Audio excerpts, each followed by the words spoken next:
साफ होइन कि एक सिट वार्ड अध्यक्ष पनि एउटा जितायो भने जितेको खण्डमा राजनीति छोड्छु सन्यास लिन्छु भन्ने पात्रहरू पनि थिए। वृन्दावन पुग्छु जान्छु सम्पत्ति सबै म सबै दिन्छु भन्ने ती व्यक्तिहरूलाई लाज लाग्छ कि लाग्दैन? अवस्थामा अत्यन्तै मायालु अवस्थामा दया गर्नुपर्ने अवस्थामा गिडगिडाउनु पर्ने अवस्थामा कसले पुर्यायो? आफैले आफ्नै कुबुद्धिले आफ्नै कुकर्मले नभए यदि त्यस्तो किसिमको अहङ्कार नराखेको भए जुन कम्युनिस्ट पार्टीको मूल्य र मान्यता हो त्यसलाई अँगालिरहेको भए विदेशीका सामु लम्पसार नपरेको भए कुशासन नलादेको भए पार्टीका को सिस्टम नभत्काएको भए कमिटी प्रणालीलाई मानिदिएको भए बहुमतको निर्णयलाई स्वीकार गरिदिएको भए व्यक्ति आउने जाने भइरहन्छ संस्था टिकिरहनुपर्छ भनेर मान्यतालाई स्वीकार गरेको भए यो अवस्था त आउनै थिएन।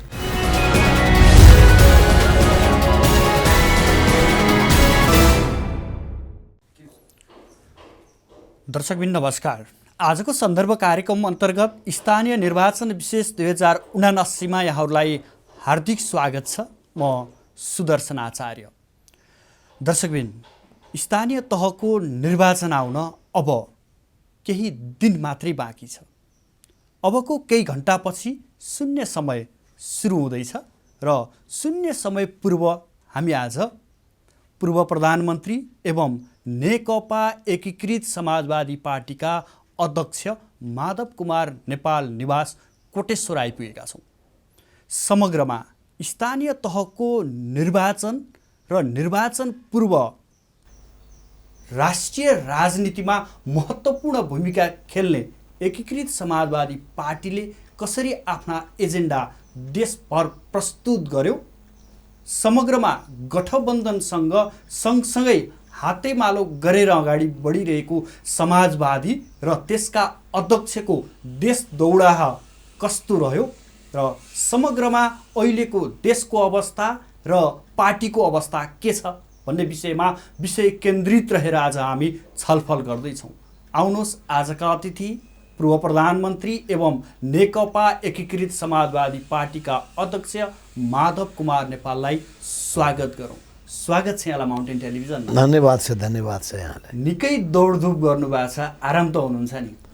हजुर, यो जीवन भनेको गतिशीलताको अर्को नाम हो। जीवन भनेको जीवन्तताको अर्को शब्द हो। जीवन र जीवन्तता, जीवन र गतिशीलता आपसमा अभिन्न रूपमा जोडिएका छन्। त्यसमा पनि मेरो स्वभाव कहिले पनि चुप लागेर नबस्ने, सधैँभरि गतिवान, सधैँभरि क्रियाशील, कुनै न कुनै पोजिटिभ कन्स्ट्रक्टिभ र क्रिएटिभ काममा जुटिरहने। म नेगेटिभिजम र पेसिमिजमको विरोधी हो। म आशावादिताको, सृजनाको, निर्माणको र सकारात्मकताको पक्षपोषक मानिस हो। अब स्थानीय निर्वाचनको सङ्घार छ, देश दौडामा निस्किनु भयो यहाँहरू, सँगसँगै गठबन्धन पनि छ, माहौल कस्तो छ? गठबन्धनका दलका नेताहरूसँग विभिन्न ठाउँहरूको आम सभामा, चुनावी सभामा हामीले सम्बोधन गऱ्यौँ। मैले पनि सम्बोधन गरेँ। प्रधानमन्त्री शेरबहादुर देउवाजी नेपाली कङ्ग्रेसको सभापति, उहाँले पनि सम्बोधन गर्नुभयो। त्यसै गरी नेकपा माओवादी केन्द्रका अध्यक्ष पुष्पकमल दाहालजीले पनि गर्नुभयो। हामी तीनटै नेताहरूले विभिन्न प्लेटफर्महरूमा, चाहे त्यो पोखराको चुनावी सभा होस्, चाहे त्यो काठमाडौँको चुनावी सभा होस्, अनि त्यसै गरी हामीले यी दुईटै चुनावी सभाको साथसाथै अरू ठाउँहरूमा मैले छुट्टै आफै सभामा भाग लिएको छु र यसरी हुन त अरू ठाउँहरूमा पनि जानुपर्ने आवश्यकता थियो, चाहे त्यो विराटनगरको आमसभा होस्, चाहे त्यो जनकपुरको होस्, चाहे वीरगञ्जको होस् या धनगढीको होस्, तुलसीपुरको होस् या बुटवलको होस्। बुटवलको सभामा हामीले अरू साथीलाई पठायौँ, तुलसीपुरमा अरूलाई पठायौँ र यी दुईटा सभामा म आफै पनि उपस्थित भएँ। र तपाईँलाई थाहा छ कि सभाहरू अत्यन्तै उत्साहवर्धक बनिरहे, उत्साहवर्धक सभा भएका छन् र उत्साहवर्धक सभाले राम्रो सन्देश दिएको छ। हामीले चाहेका थियौँ कि र भरतपुरमा त्यस्तै सभामा हामीले संयुक्त रूपमा सम्बोधन पनि गर्यौँ। छन् 3वटा महानगरपालिका र त्यसले आयोजना गरेका कार्यक्रमहरूमा हामी सहभागी भयौँ। भनेपछि 3टा महामध्ये एउटामा नेपाली कङ्ग्रेसको मेयर र हाम्रो पार्टीको तर्फबाट उपमेयर, एउटामा नेपाली कङ्ग्रेसको भन्दा अरू 2टा पार्टीका मेयरहरू परे। जस्तै कास्कीको पोखरामा हाम्रो पर्नुभयो, तपाईँको पर्नुभयो, भरतपुरमा चाहिँ नेकपा माओवादी केन्द्रको पर्नुभयो। यसरी हामीले चाहिँ नि अब विभिन्न ठाउँमा संयुक्त रूपमा सभालाई सम्बोधन गऱ्यौँ र राम्रो सन्देश दियौँ। त्यो सन्देश के दियौँ भन्दाखेरि हाम्रो यो गठबन्धन लोकतान्त्रिक गठबन्धन हो। लोकतन्त्रको रक्षाका लागि, संविधानको रक्षाका लागि, सङ्घीयताको रक्षाका लागि, गणतन्त्रको सुदृढीकरणका लागि निर्माण गरिएको यो गठबन्धन हो। र यो गठबन्धन समाजवादका मूल्य र मान्यतालाई, समाजवादको आदर्शलाई र समाजवादी समाजको निर्माण गर्ने जुन हाम्रो सोच छ त्यसलाई साकार पार्ने उद्देश्यका लागि निर्माण गरिएको गठबन्धन हो। त यस अर्थमा मलाई लाग्छ यसले राम्रो सन्देश दिएको छ। अरू विभिन्न नेताहरूले छुट्टा छुट्टै पनि विभिन्न कार्यक्रमहरूमा सम्बोधन गर्नुभएको छ र म आज मात्रै रौतहट जिल्ला र सर्लाही जिल्लाका कार्यक्रमहरूमा सहभागी भएर आउँदैछु। समग्रमा देशभरको उत्साह चाहिँ राम्रो छ, राम्रो पाउनुभयो यहाँ? मैले बहुत राम्रो पाएको छु, अत्यन्तै उत्साहवर्धक देखेको छु र प्रतिगामी प्रवृत्तिका विरुद्धमा अत्यन्तै आलोचनात्मक सोच जनतामा विकास भएको मैले पाएको छु।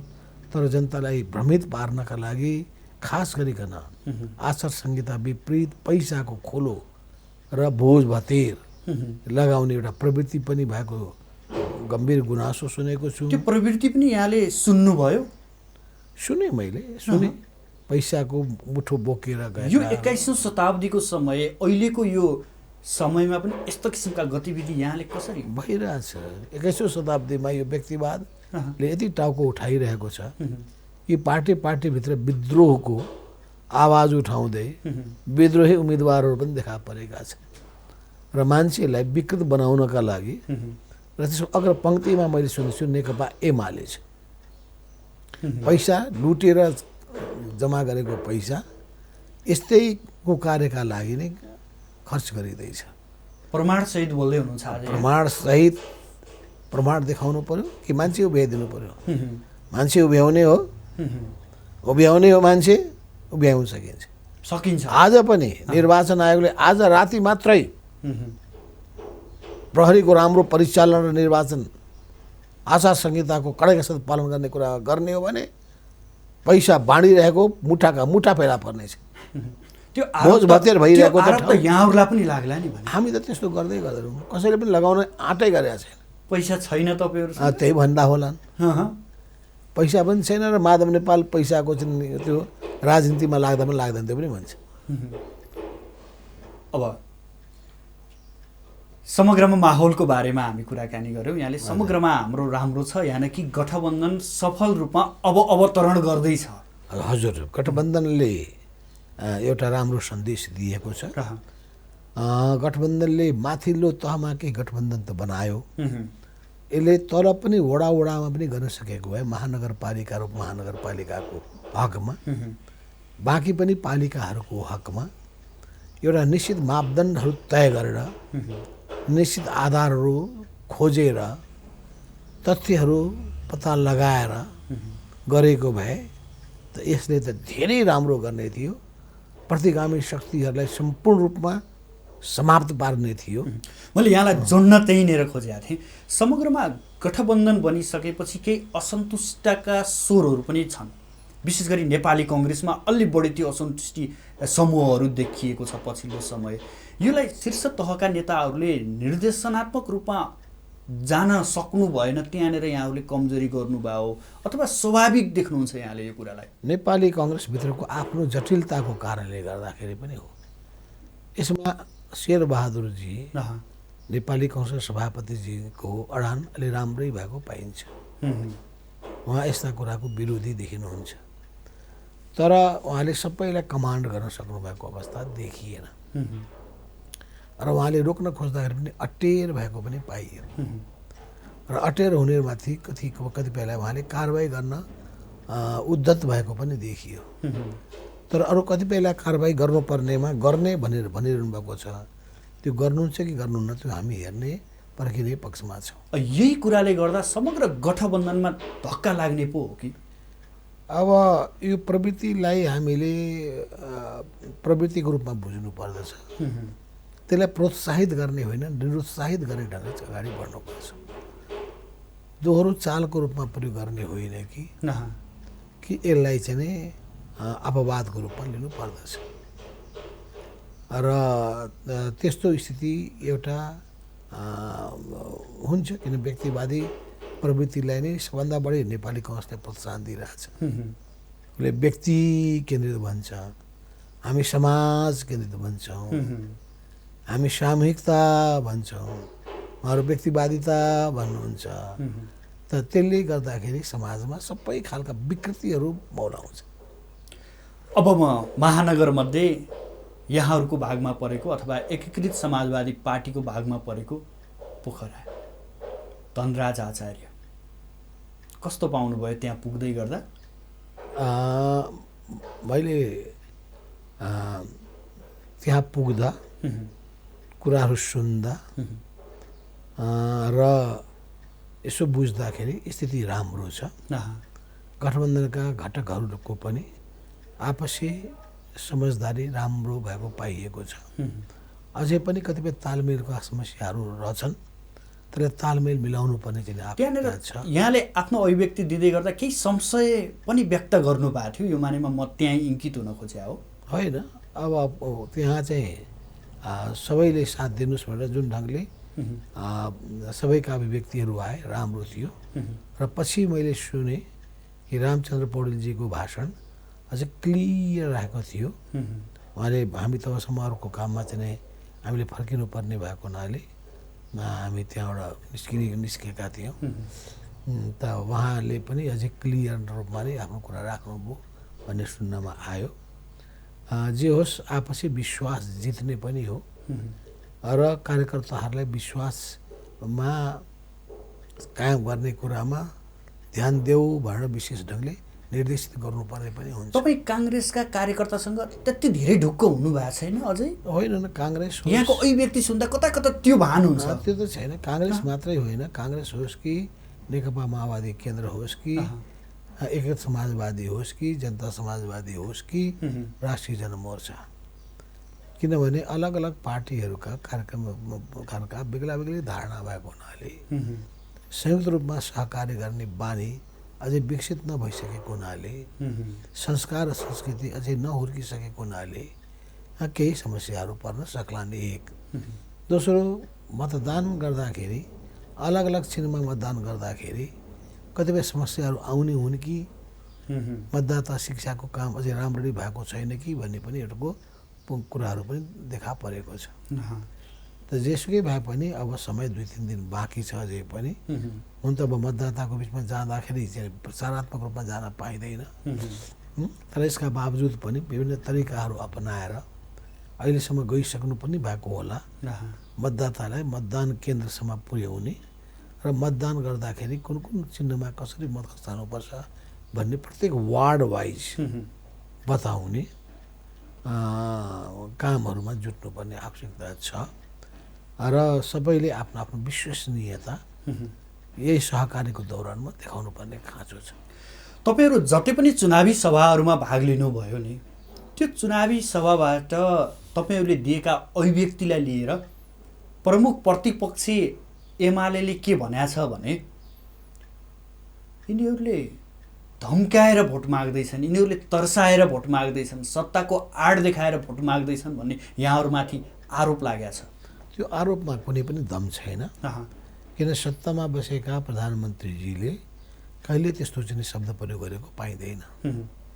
प्रचण्डजीको बारेमा जुन कुरा आएको छ त्यो धम्कीको कुरा होइन।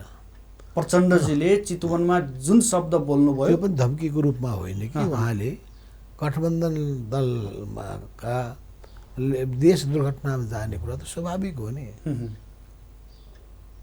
केपी ओलीको पार्टीले फाइदा उठायो भने देश त दुर्घटनामा गयो।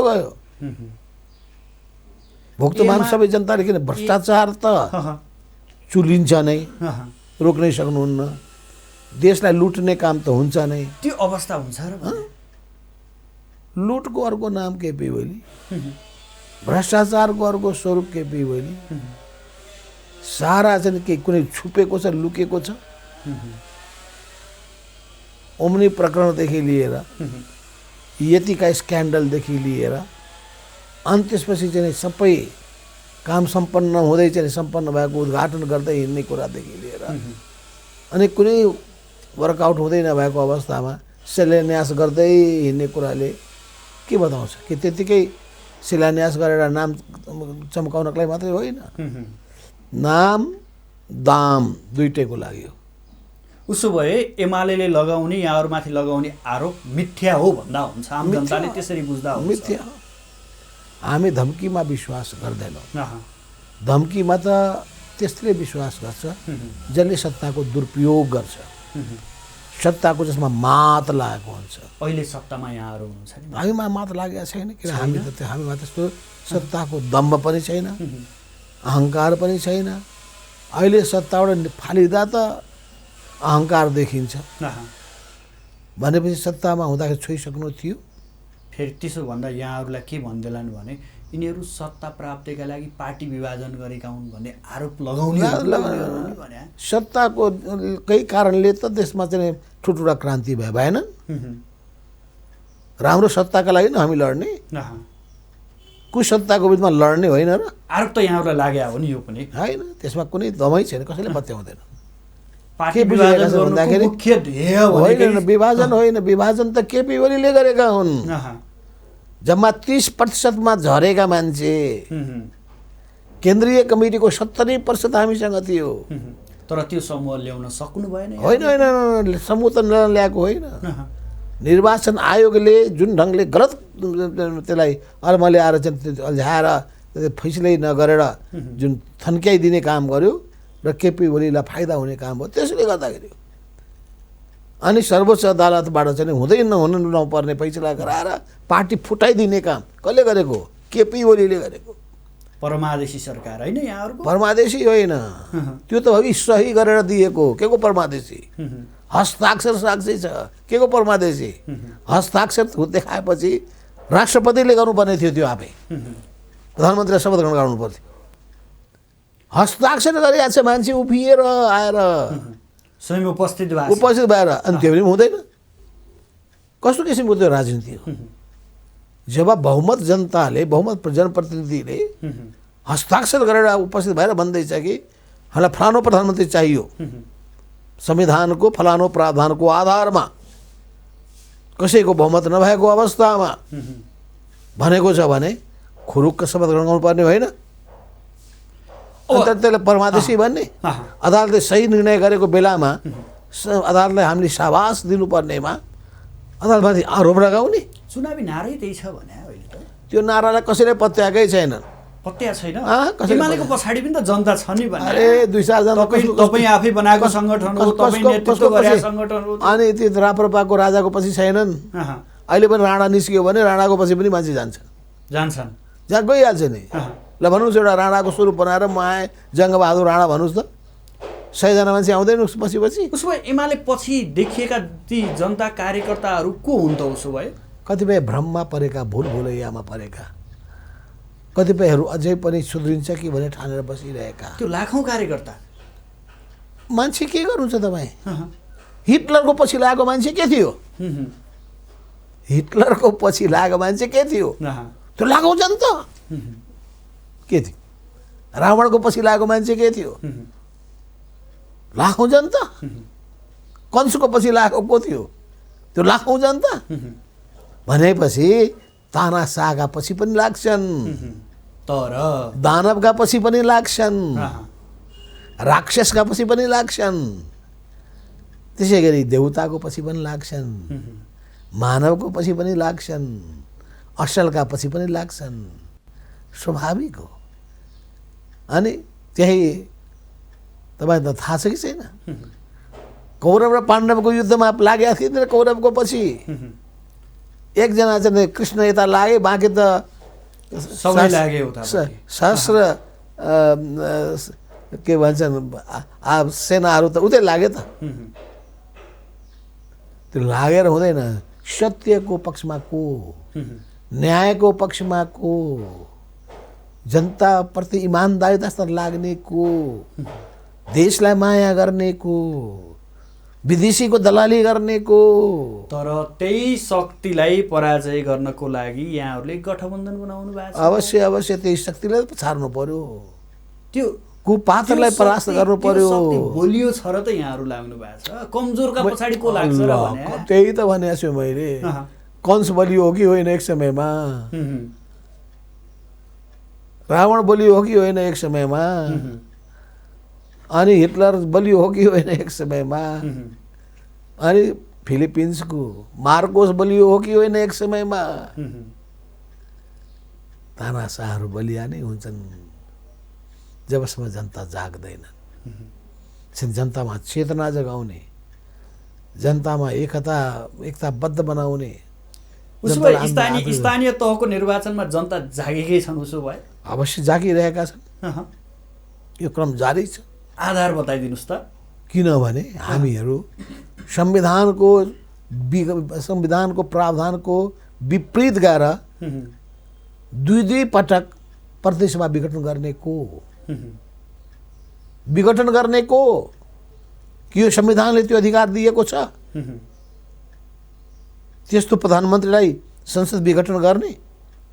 अनि 2/3 भन्दा बढी संख्यामा संसदमा आफ्नो बाहुल्यता हुँदै पनि अहिलेको त्यो विचित्रको अवस्थामा, अत्यन्तै मायालु अवस्थामा, दया गर्नुपर्ने अवस्थामा, गिडगिडाउनु पर्ने अवस्थामा कसले पुर्यायो? आफैले, आफ्नै कुबुद्धिले, आफ्नै कुकर्मले। नभए यदि त्यस्तो किसिमको अहङ्कार नराखेको भए, जुन कम्युनिस्ट पार्टीको मूल्य र मान्यता हो त्यसलाई अँगालिरहेको भए, विदेशीका सामु लम्पसार नपरेको भए, कुशासन नलादेको भए, पार्टीको सिस्टम नभत्काएको भए, कमिटी प्रणालीलाई मानिदिएको भए, बहुमतको निर्णयलाई स्वीकार गरिदिएको भए, व्यक्ति आउने जाने भइरहन्छ, संस्था टिकिरहनुपर्छ भनेर मान्यतालाई स्वीकार गरेको भए यो अवस्था त आउनै थिएन। मैले यहाँलाई यही बिचमा सोधेँ, 15 वर्षसम्म त्यही पार्टी बनाउनको लागि अहोरात्र खटेको यहाँ हो। त्यही नामको पार्टी छोडेर आज हिँड्दै गर्दा कता कता अप्ठ्यारो महसुस यहाँलाई भएको छैन? अलि नितान्त व्यक्तिगत होइन, कुरा ठिक भन्नुभयो तपाईँले। त्यही पार्टी स्थापना गर्ने 6 सालमा पुष्पलालजी र त्यही पार्टी छोडेर हिँड्नु पर्यो उहाँले। विद्रोह गरेर अर्को पार्टी बनाउनु पर्यो। इतिहासमा त भएको छ। त्यही फर्स्ट इन्टरनेसनल बनाउने कार्ल मार्क्स अवसरवादीले कब्जा गरिसकेपछि त्यसलाई विघटन गरेर दोस्रो अन्तर्राष्ट्रिय बनाउनु पर्ने स्थितिमा पुग्नु पर्यो। दोस्रो अन्तर्राष्ट्रियमा पनि अवसरवादी हावी भइसकेपछि त्यसलाई पनि विघटन गरेर कार्ल मार्क्स फेरि अगाडि बढ्नुपर्ने स्थिति बन्यो। यो त इतिहासले देखाएको छ। यावत इतिहास छन्, किनभने जब बस्नै सकिँदैन भने, निष्कासन गरिन्छ भने, बहुमत पनि चाहिँदैन भने, एकल निर्णयबाट फैसला गरिन्छ भने, आफूसँग अल्पमत छ एकचोटि केन्द्रीय कमिटीको सङ्ख्या महाधिवेशन चाहिँदैन चाहेर थपिदिइन्छ भने, तर त्यो नाम त्यहाँका साथीहरू माया त लाग्छ होला नि यहाँलाई। त्यसो हुनाले त यो इमान्दार साथीहरू, आँटिला साथीहरू, विद्रोही चेत भएका साथीहरू आउनुभयो, साथ दिनुभयो। आँट भएकाहरू, विद्रोही चेत भएका, गर्न सक्छौ भन्ने आत्मविश्वास भएकाहरू। त्यसो भएको नै झलनाथ खनाल, मुकुन्द न्यौपाने, मोहनचन्द्र अधिकारी, मोदनाथ प्रसिद्ध जस्ता योद्धाहरू त साथमा आउनुभयो त। सङ्गठन बनाउने यहाँले अहम भूमिका खेल्नुभयो। यो लुकेर लुक्दैन, छिपेर छिप्दैन। तर अधिकांश साथीहरू आउनु भएन क्या, यहाँले स्वीकार्नुपर्छ नि। होइन, कतै मेरो पनि कमजोरी थियो कि, यो मानेमा प्रश्न सोध्दैछु यहाँलाई, मेरो पनि कमजोरी थियो कि कतै र ती साथीहरूलाई त्यो सङ्गठनलाई अलिक मजबुत रूपमा आफूतर्फ लिन सकिनँ भन्ने यहाँलाई भान भयो या भएन? होइन, खोजाउन के कमजोरी थियो त? विद्रोह गर्नुपर्छ भन्ने उहाँहरू नै हो। अर्को पार्टी खोलिहाल्नुपर्छ भन्ने उहाँहरू नै हो। तैपनि किन अन्तिम बेलामा उहाँले खुट्टा कमाउनु भयो त? पत्ता लगाउनुहोस्। तपाईँ पत्रकार साथीहरूको काम हो पत्ता लगाउने, मैले म बोल्न मिल्दैन त्यति भन्छु। आँट नभएपछि, यहाँले आँट नभएपछि भन्नुहुन्छ अरू खोज्ने काम अरूको भयो। अर्को कुरा पनि हुनसक्छ। सम्भवतः म माथि नयाँ पार्टी बनाउन र चलाउन सक्नुहुन्छ र भन्ने विश्वासको अभाव पनि हुनसक्दछ। तर अब त भोग्नु पर्यो भएको छ नि। भुक्तमान त्यहाँ त भोग्नु परिरहेछ नि। त्यहाँ जुन किसिमको चाहिँ एकदम पुरो दुलदुल छिया भइरहेछ, अपमानपूर्ण व्यवहार भइरहेछ, त्यो नै पर्याप्त छैन र? अनुभूति उहाँहरूले गर्नुभयो के म पनि त्यही अवस्थामा रहनु पर्दो थियो त? त्यही अवस्थामा अपमानित भएर बस्नु पर्थ्यो? वामदेव कमरेडलाई बैठकमा बोल्न पाइँदैन, बाट हप्काएपछि अनि बोल्न खोज्दाखेरि तलबाट एकदम पुरै हुटिङ गराउन लगाएर बसिसकेपछि अनि उहाँ पनि त्यो निष्कर्षमा पुग्नुभयो नि त। यो केपी ओलीसँग बस्न सकिँदैन उहाँबाट, किन त्यो संस्कारयुक्त पार्टी रहेन, सिस्टममा चल्ने पार्टी रहेन। मैले यही स्थानीय तह निर्वाचनसँगै सम्बन्धित रहेर यहाँ घुमिरहेको थिएँ म, र यहाँलाई प्रश्न चाहिँ त्यहीँनिर कहाँनिर जोड्दै थिएँ भने त्यही शक्तिसँग यहाँहरूको गठबन्धन गठजोड भएर गइरहेछ, त्यही शक्तिसँग यहाँहरूले प्रतिस्पर्धा गर्दै हुनुहुन्छ। भाषण सुन्थ्यौँ, यहाँहरूले पनि भन्नुहुन्थ्यो, उहाँहरूले पनि भन्नुहुन्थ्यो, एकीकृत समाजवादी पार्टीको एक सिट आउनेवाला छैन, पत्ता साफ हुन्छ भन्नुहुन्थ्यो। यहाँहरूले पनि एमालेलाई पत्ता साफ गरेरै छाड्छौँ। अब त शून्य समय आउन करिब 2 घण्टा बाँकी छ। अब पत्ता साफ होइन कि एक सीट वार्ड अध्यक्ष पनि एउटा जितायो भने जितेको खण्डमा राजनीति छोड्छु, सन्यास लिन्छु भन्ने पात्रहरू पनि थिए। वृन्दावन पुग्छु, जान्छु, सम्पत्ति सबै जुम्मा सबै दिन्छु भन्ने ती व्यक्तिहरूलाई लाज लाग्छ कि लाग्दैन? कि घुम्टो ओढेर हिँडिरहेका छन् अचेल ती व्यक्तिहरू? अहिले कति आएको छ? 2टा पालिकाको अध्यक्ष हाम्रो आइसकेको छ, एउटा पालिकाको उपाध्यक्ष अलग्गै जितिसकेका छन्, सबै 6वटा वार्डको अध्यक्षमा जितिसकेका छन्। पालिकाको हिसाब गर्ने हो भने त सबभन्दा अगाडि हुनुहुन्छ यहाँहरू अनि अध्यक्षको हिसाबले 2वटा जितिसकेका सर्वसहमत रूपमा। त्यस्तो अवस्थामा एउटा वार्ड सदस्य पनि जितेर देखाउन् भन्नेको त्यो मुखमा अब के गर्ने? जवाब खोज्ने, उनीहरूसँग जवाब खोज्ने। अब त्यो मुख देखाउने लायक छ। अब अँ, मुख देखाउने लायक छ। 34वटा सदस्य आइसकिया छ त्यो टोटल सङ्ख्यामा, एक होइन 34 टाइम्स मोर। त्यसो हुनाले उनीहरूको कुराहरू हावादारी कुरा हो। भनिदिनुहोस् उसो भए समग्रमा गठबन्धनले कति प्रतिशत स्थानीय तहमा जित्ला? 753 मध्ये कतिवटा स्थानीय तहमा? मैले अहिलेसम्म हिसाब किताब गरेको छैन। बिना हिसाब किताब त्यतिकै हचुवाको भरमा बोल्नु हुँदैन। तर यदि राम्रो ढङ्गले गठबन्धनले तलदेखि माथिसम्म सिटको तालमेल मिलाएको भए हामी अधिकांश होइन, अधिकांश त स्वाभाविकै हुन्थ्यो, ठाउँमा जित्ने थियो। तर आपसमै प्रतिस्पर्धा गर्नु पर्दाखेरि त्यसको लाभ अरूले उठाउने स्थिति बन्छ। त्यसो हुनाले हामीहरूकै बिचमा नै प्रतिस्पर्धा हुने भइसकेपछि फाइदा त उठाउनु त स्वाभाविक हो नि प्रतिगामी तत्त्वले। केही आकलन त गर्नुभयो होला नि यहाँले? छैन। 60-40 70-30 मैले गरेँ किन त्यस्तो म बोल्ने मान्छे होइन म भन्ने। बिना हिसाब किताबको त्यतिकै बोल्नु हुँदैन। अहिले समय आउँदैछ, हिसाब किताब गर्दै गरौँला, आकलन गर्दै गरौँला, या आकलन अरूले गरेको पनि पढौँला, तुलना पनि गरौँला। तपाईँले यसो भन्नुभयो भने माधव कुमार नेपालले एमालेलाई बलियो देखेछ क्यारे देश दौडामा पुगेर घुमेर फर्किँदै गर्दा भन्दैलान् फेरि? होइन, माधव नेपाल क्यालकुलेटिभ मान्छे हो, बोल्ला हचुवा गोरमा प्याट प्याट बोलिहाल्दैन पनि भन्छ। भनिदिइहाल्यो, एउटा ठोकिदिइहाल्यो, भोलिपल्ट फेरि करेक्सन गरिहाल्यो, फेरि बोलिदिइहाल्यो। त्यस्तो मान्छे म होइन। सहजै रूपमा आकलन गर्ने अवस्था छैन उसो भए? छैन नि त। विभिन्न जब आपसमा नै प्रतिस्पर्धा पनि भइरहेको अवस्था छ, यो त क्लियर हो। गठबन्धनभित्र आफै प्रतिस्पर्धा बर्बाद छ। गठबन्धनभित्रको प्रतिस्पर्धाको फाइदा उठाउने त पक्कै बन्छ। भन्न त सकिँदैन, किन प्रत्येकले म जित्छु भने आकलनका साथ या आशाका साथ उठेका होला।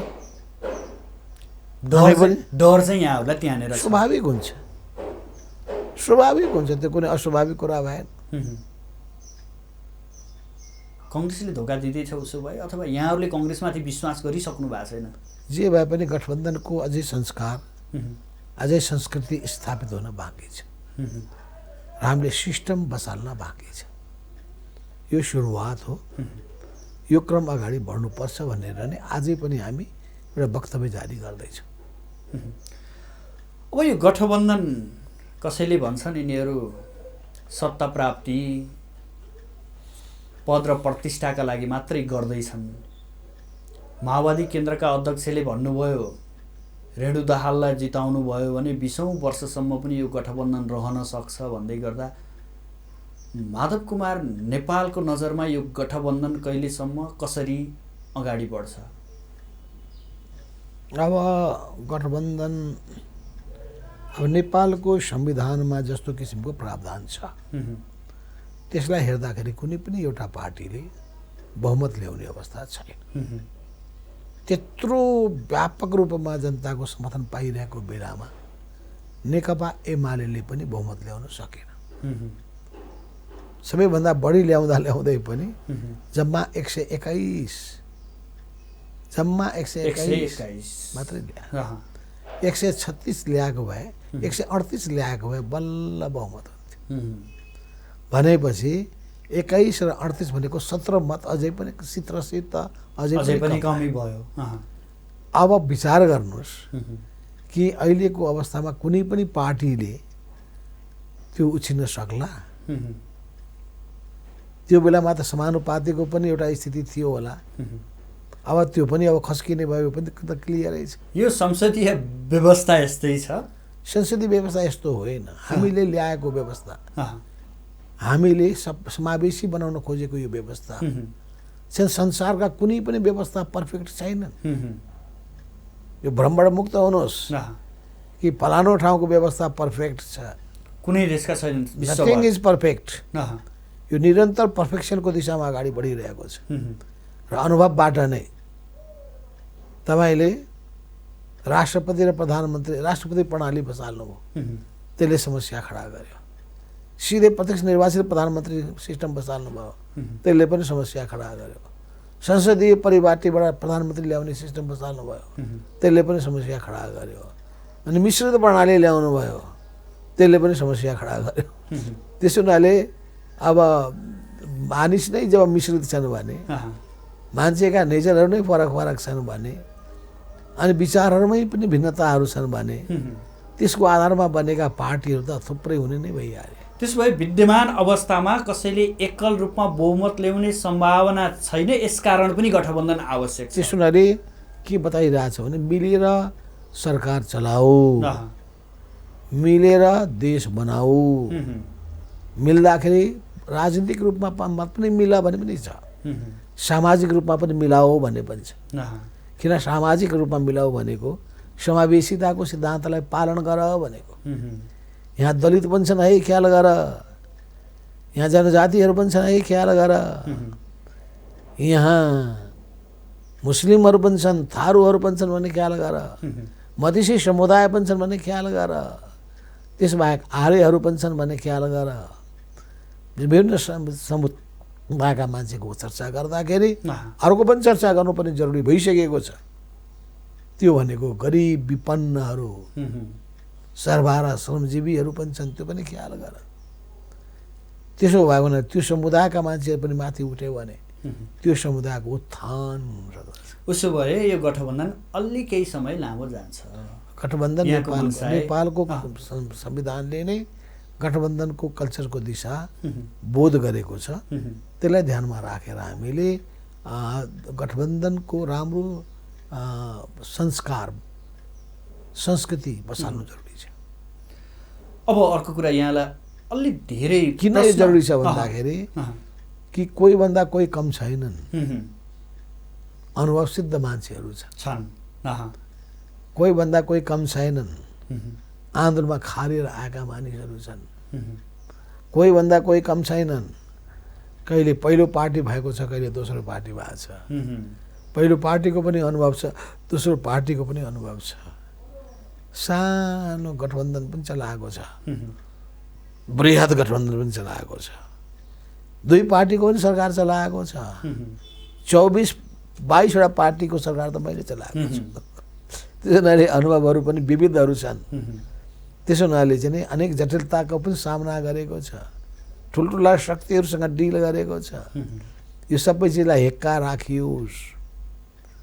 हामी त्यतिकै यो मौकाको फाइदा उठाएर राजनीतिमा आएका होइनौँ, यो थाहा होस्। बहुत दुःख, बहुत कष्ट, धेरै मेहनत गरेर हामीले आन्दोलनलाई आजको उचाइसम्म पुर्याएका हौँ। त्यसो हुनाले साना दुःखले आर्ज्याया यो आन्दोलन होइन, चेतना भया। पक्कै पनि योगदान, सङ्घर्ष र निर्माणका कुराहरू धेरै छन्। यो भन्दै गर्दा अब यहाँलाई अर्को प्रश्न के आउँछ भने, प्रचण्डसँग माधव कुमार नेपाल अलि नजिक छ, यिनीहरूले कतै कतै फेरि पार्टीलाई एक गरेर जाने त होइनन्, यिनीहरू त्यसरी मिल्न लागेका त होइनन् भन्ने अलि जिज्ञासाको प्रश्न यो छ। अहिले हामी चुनावको मुखमा छौँ र चुनावको बेलामा पनि हामी चुनावी तालमेल राम्ररी गर्न सकेनौँ। जटिलता त हुँदो रहेछ। किन जटिलताका पछाडि मान्छे अझै वस्तुवादी हुन नसक्नु पनि एउटा कारण होला, आफ्नो शक्तिको अति मूल्याङ्कन गर्ने पनि कारण पनि होला। हामी धेरै शक्तिशाली छौँ भन्ने अहङ्कारले पनि काम गरेको पनि होला। अब त्यसैले समस्या खडा गर्छ, या शक्तिको आकलन कसरी गर्ने भन्ने कुरामा ध्यान नपुर्याएर पनि समस्या खडा भएको होला। कि जब समस्या आयो भने समस्याको कारण त पत्ता लगाउनु पर्छ र यसको समाधान पनि त खोज्नै पर्छ। समस्या देखेर भागेर पनि चल्दैन। समस्या देखेर त्यसको कारण पत्ता लगाउने र समाधानका उपायको खोजी गर्ने काम गर्न सकियो भने यस्ता समस्याहरू समाधान हुँदै जान्छ। यहाँको भनाइको तात्पर्य तत्काललाई सम्भव होइन, यसरी बुझौँ। उसो भए अहिले त तत्काल त हामी चुनावमै जान्छौँ, चुनावको परिणाम हेर्छौँ। सङ्घ र प्रदेशको चुनाव हुनु पूर्व यिनीहरू तालमेल गर्छन्, एक भएर जान्छन्, पार्टी एक बनाउँछन् भन्दैछन् क्या? भन्नेहरूलाई सोध्नुहोस्, हुँ, भन्ने छन् भने आहा, भन्नेलाई सोध्नुहोस् उनीहरू ज्योतिषी हुन् कि हुँ, या उनीहरू कर्मी हुन्। हुँ, अब कर्मी हुन्, राजनीतिक कर्मी हुन् भने त उनीहरूको भावनाले बोलेको होला। यहाँले प्रसङ्ग उठाइसक्नु भयो, म ज्योतिषीकै कुरा गर्छु। पछिल्लो समय शीर्ष तहका नेताहरूले ज्योतिषप्रति आशावादी, ज्योतिषले भनेको कुरामा विश्वास गरिहाल्ने हो कि ज्योतिषले भने ठ्याक्कै पुग्छ भन्ने हो कि त्यो मनसायले अभिव्यक्ति दिइरहेको पाइन्छ। यहाँको त्यसमाथि के टिप्पणी छ? ज्योतिषलाई भविष्यवाणी पनि भनिन्छ। अँ, ज्योतिषीको दुईटा पाटो छ। एउटा स्थितिको आकलन गरेर भविष्यवाणी गर्नु।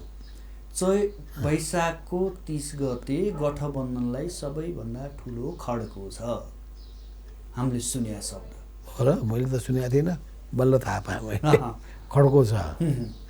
ए 30 गते त किन?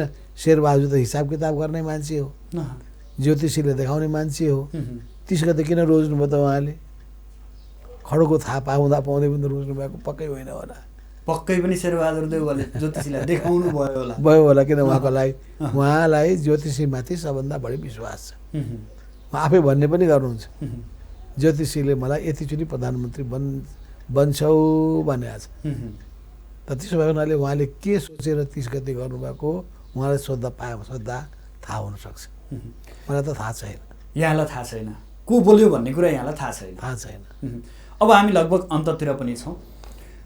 अब आम जनतालाई गठबन्धन र यहाँ एकीकृत समाजवादी पार्टीको अध्यक्षका नाताले शून्य समयको पूर्व अवस्थामा के भन्न चाहनुहुन्छ? म के भन्न चाहन्छु भने हाम्रो इतिहासले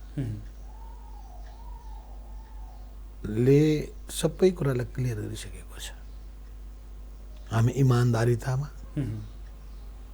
र हामी देशभक्तिको भावनामा र जनताको सेवामा समर्पित हुने खालका मान्छे पर्यो।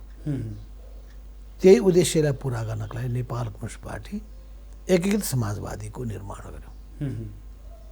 पुरानो पार्टीमा रहेका विकृतिबाट मुक्त बनाएर नयाँ पार्टीको निर्माण गर्यो। त्यसको चिन्ह हो कलम चिन्ह। र यो कलम चिन्ह हामीले लिँदाखेरि पनि सोचेर पनि लियौँ। भनेपछि यो पार्टी अरू पार्टीभन्दा भिन्न पार्टी हो भन्ने कुरा सबैले बुझ्नु जरुरी छ। हामी स्वच्छतामा विश्वास गर्छौँ, भ्रष्टाचारका विरोधी हौँ, हामी सुशासनका हिमायती हौँ र सम्पूर्ण काम गर्दाखेरि वस्तुवादी भएर चल्नु पर्दछ, दूरगामी दूरदृष्टि राख्न सक्नु पर्दछ, तर व्यावहारिकता पनि ख्याल गर्नु पर्दछ, समाजको सबै हिस्सालाई ख्याल गर्नु पर्दछ। र सबैभन्दा पहिलो ध्यान हामीले त्यो गरिब निमुखा अन्याय र अत्याचारमा पिल्सिएका दुःख र कष्टमा जीवन बिताउन बाध्य भएका त्यो धरातलका मान्छेहरूको समस्यालाई, विद्यार्थीहरूको भविष्यप्रतिको चिन्ता, युवाहरूको रोजगारीको समस्याको समाधानको चिन्ता, बुढापाकाहरूलाई सम्मान, महिलाहरूको सुरक्षा, दलितहरूको समान अधिकार, मर्यादित जीवन र सबै धर्म समुदायका मान्छेहरूलाई आफ्नो आफ्नो मान्यतामा बडो गौरवका साथ अघि बढ्ने वातावरणको सृष्टि, यी सबै चिजहरूको सन्दर्भमा हामी अरूभन्दा भिन्न छौँ। त्यसो हुनाले यो पार्टी नेपाल कम्युनिस्ट पार्टी एक समाजवादी नेपालको राजनीतिमा उदाएको नयाँ तारा हो।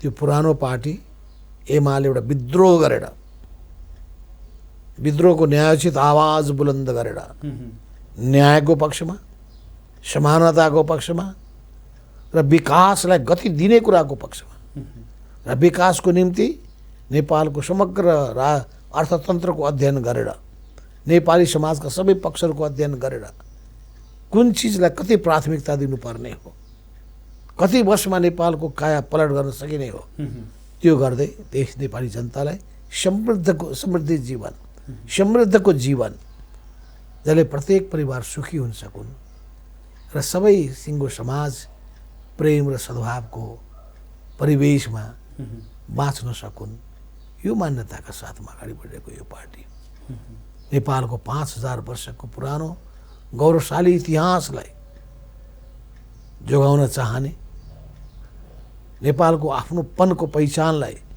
जोगाउन चाहने र नेपाली भएकोमा गौरव बोध गर्ने, नेपालको अस्तित्वको रक्षा गर्नका लागि हाम्रा पुर्खाहरूले जीवनको बलिदान दिएर भए पनि जसरी देशलाई जोगाएका छन्, अब देशलाई जोगाउने मात्रै होइन, देशलाई अब सुखी र सम्पन्न बनाउनु पर्ने पनि छ र यो सम्पन्न बनाउन सकिन्छ। त त्यसका लागि सबभन्दा पहिले राजनीतिक पार्टी र नेताहरू भ्रष्टाचारबाट, अल्पदृष्टिबाट, कफाडीपनबाट, झुटा आश्वासनबाट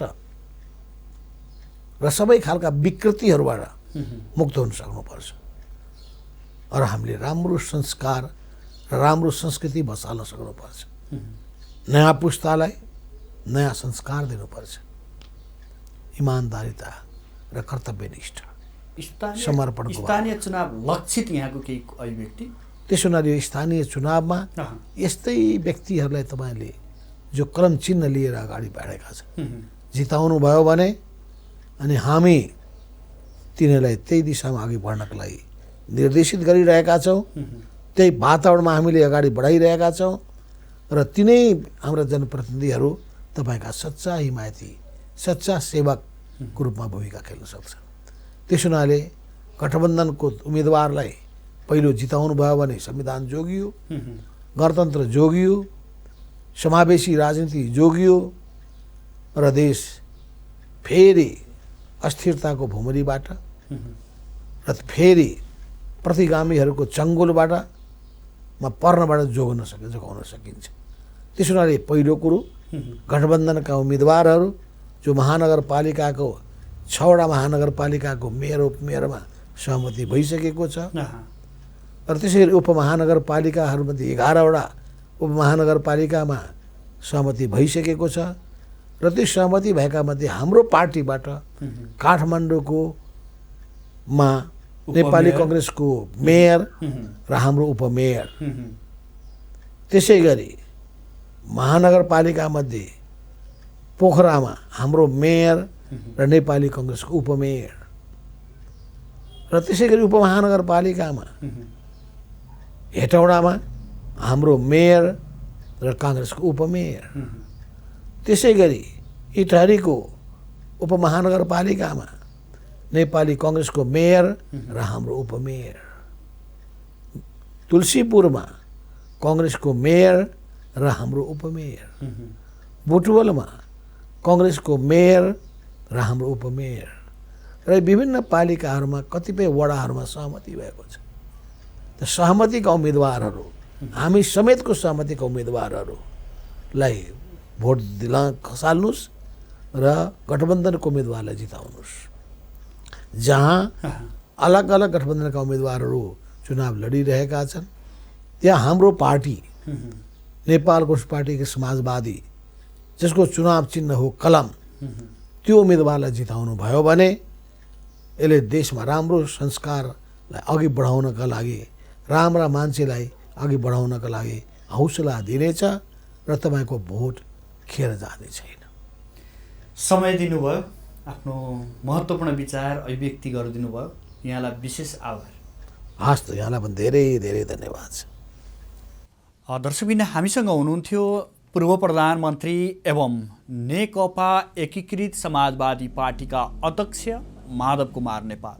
उहाँसँग समग्रमा स्थानीय तहको निर्वाचन र निर्वाचनमा गठबन्धनको औचित्य र समग्र देशभरको अवस्था के छ भन्ने विषयमा विषय केन्द्रित रहेर छलफल गऱ्यौँ। भोलि फरक विषयवस्तु र फरक अतिथिका साथ उपस्थित हुनेछु। आजलाई भने बिदा दिनुहोस्। नमस्कार।